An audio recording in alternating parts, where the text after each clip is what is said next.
ضربه آزاد از این زاویه میبینید از دوربین روبروی دروازه سایپا که از اون فاصله کاملا مشخص بود که حامد فلاح‌زاده چجوری داره زاویه بندی میکنه.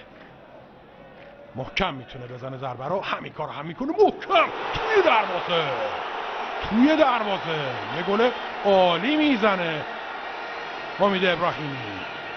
حالا دیگه خودی نشان میده در ترکیب تیم استقلال و یه گل فوق العاده تماشایی میزنه.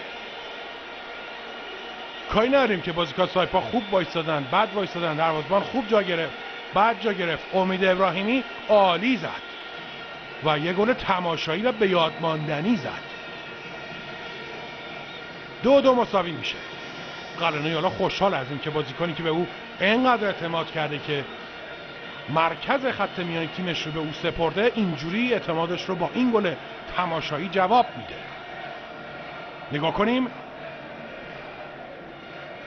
یه گل زیرتاقی، یه گل کاملا تماشایی و فلاح‌زاده نشون میده که در زاویه بندی یه مقدار مشکل داشته روی این توپ.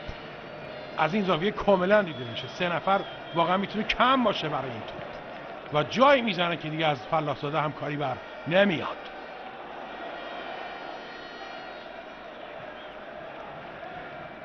واقعا میشه به